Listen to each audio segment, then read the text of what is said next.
Hello friends, I'm FIDE instructor Atul Dahale and welcome to my YouTube channel. Today we are going to see a very great classical combinative game played by the 8th world chess champion Tigran Petrosyan. Because of his solid and positional style, he was well known as the Iron Tigran. Yes, he was also famous for his positional exchange sacrifices, and this game which we are going to see is related to that only. In this game, when the position arrived, he sacrificed one exchange, that is the rook. After that, he again finished off his opponent with another rook sacrifice. So guys, what are you waiting for? Let's start with this game and understand why this game is such a beautiful game. But before we go further, I would like to tell you that don't forget to like this video and subscribe to my channel if you are new here.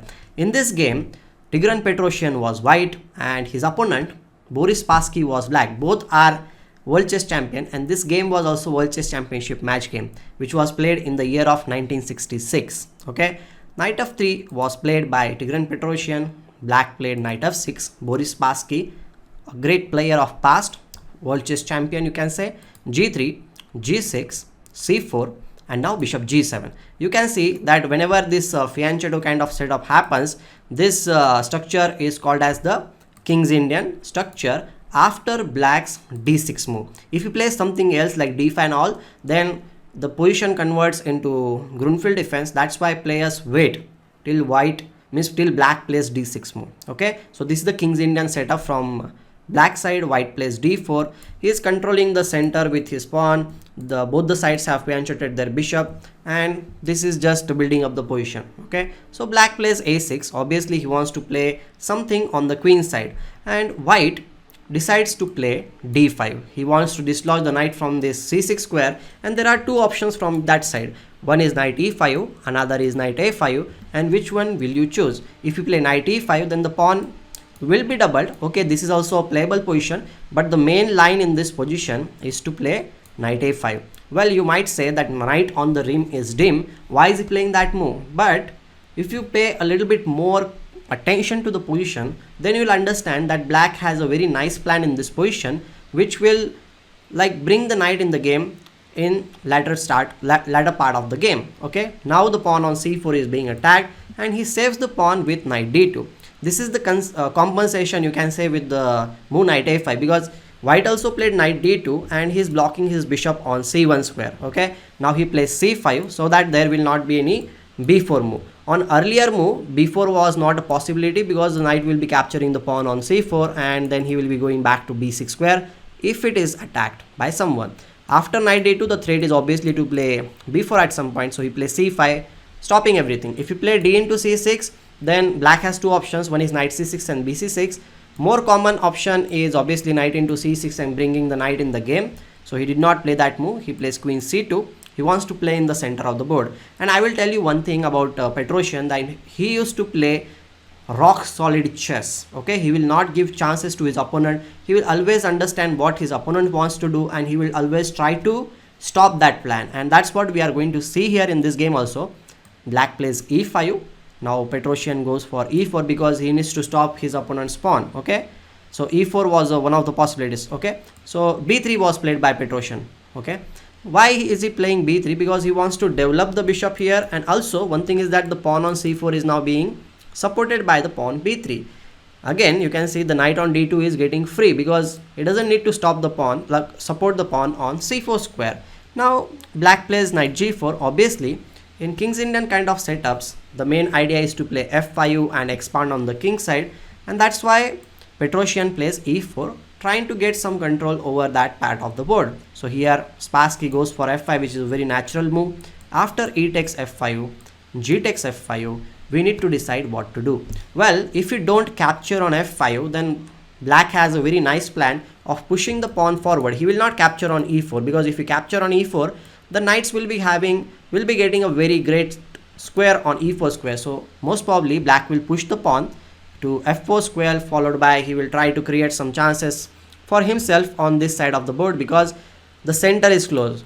Guys, remember this thing: whenever we want to attack on any part of the board, it might be king side or queen side, you should try to like block the center. Okay, so that's why Petrosian understands that his opponent wants to attack on the king side, so he opens up the center. Okay, now he wants to play f3, but if he plays f3, then the knight is jumping on e3 square. So before he plays f3, he goes for knight d1 move. This is very important move. Okay, now after knight d1, the e3 square is guarded. Black plays b5. He wants to create some chances on the queen side also, because the knight on a5 is not doing that great job and it needs to be brought in the game. So here, as per the plan, he goes for f3, attacking the knight on g4 square. So black was also very clever. He played e4. He's saying like, okay, if you are going to capture here, then I will capture your rook on a1, and that will not be good idea from your side, because the bishop definitely will come back, or you need to exchange the bishop, and black is fine in that position. Okay,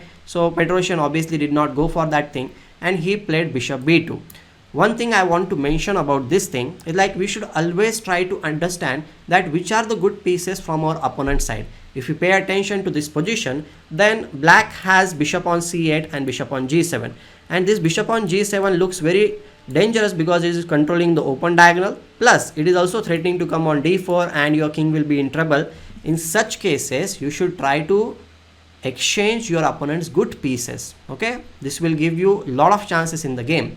Okay, so e into f3 was played, bishop takes f3, bishop takes b2, and now he plays queen into b2. Now the dark squares are weakened in this position. Okay, the dark squares are weakened, and black plays knight to e5.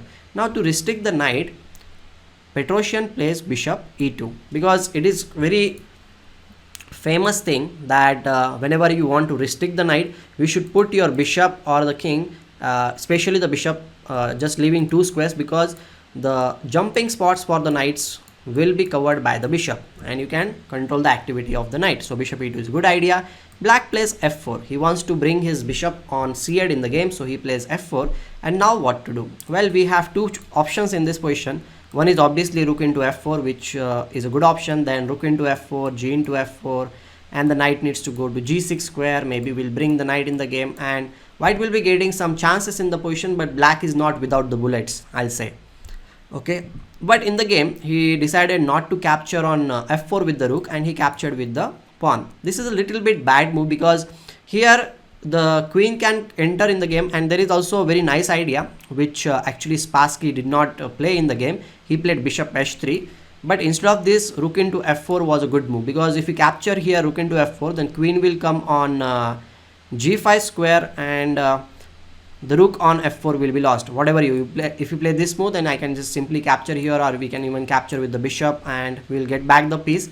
And if he doesn't capture on f4, and if he plays knight e3 in this position, then queen g5, king h1, rook f1, knight f1, and rook a7, bringing the rook in the game. Obviously black will be getting lots of chances in the position. So rook f4 was a good idea, which Spassky missed. Okay, so after this he played bishop h3, which was a mistake in the position. And now the trademark of Petrosian, that is the exchange sacrifice, happened on the board. He decided to play knight e3. He understood that in this position the bishop on h3 is a very important piece, because it might create some mating attacks on white's king. So first of all, he gets rid of that bishop. Opponent just captures on f1. Okay, then rook takes f1. Exchange down position is there from white side, but white's pieces are playing now. The knight on a5 is feeling really sad in this position, because it is feeling like, okay, I'm just being a spectator, and these knights are jumping towards the black's king. Okay, they are ready. So knight g6, attacking the pawn on f4. Here the bishop on e2 has done his job. Now it's time to go to the e6 square. So he plays bishop g4, and he captures knight takes e6, thinking that, okay, he's controlling e6 square from bishop. Now what to do? Well, it is quite obvious that the second exchange sacrifice is going to happen on the board, and he captures rook takes f4 in this position. A very nice move, because after rook takes f4, bishop e6 check, and he cannot go to this square. If he plays king f8, then obviously queen will be coming here. If he plays this move, then we have this queen h7 move, king will come here, and we know this thing that we can just keep on bringing the pieces, and that should be good enough for us to win the game. So we have other options also. Check. If rook comes here, obviously we have this check also, or we can even I'll say that this position is definitely winning for us. We'll just play this check, king g7, and just bring the knight f5 is there, or knight e4 is also a promising move for me, and I will say that white is definitely winning in this position. So he did not play king f8, he played rook f7. He thought like, okay, I will defend the position by giving back the rook, okay, but he is not in any mood to capture the rook. He brings his another piece in the game because queen g5 should be stopped. So knight e4 is a good idea, stopping your opponent's idea. So queen h4, okay. Now what to do? Okay, he goes for the rook on f7 with knight into d6, and now queen g5 check, king h1, a very safe square for the king, and there is no check also after this. So black plays rook a7, and now he was completely shocked by what was played after this. Petrosian saw that there is a beautiful combination which will end the game immediately. First he played bishop takes f7 check, rook into f7, and now what will you play? Yes, a famous tactic which is there in all the tactical books, that is queen h8 check. Yes guys, remember this thing, okay, because there is a knight fork now coming. After king into h8, he simplifies the position with knight x f7, and if you play this move, then knight into g5, white is piece up in this position and the game is clearly winning. You can see the sad face of the knight on a5, it never came in the game, and that's why I really love this game. The way Petrosian played, he sacrificed one piece after another. He understood the value of his pieces, especially the knights, and it can be seen that knight belongs to the center of the board, not on the rim. Okay, knight on the rim is dim. You can definitely understand this from this game. So I hope that you enjoyed this game. If you have enjoyed, then hit the like button, and you can even write down the comments after the video. Till that moment, we'll be meeting very soon in the next video. Take care and goodbye. Don't forget to subscribe to my channel. Okay, bye bye.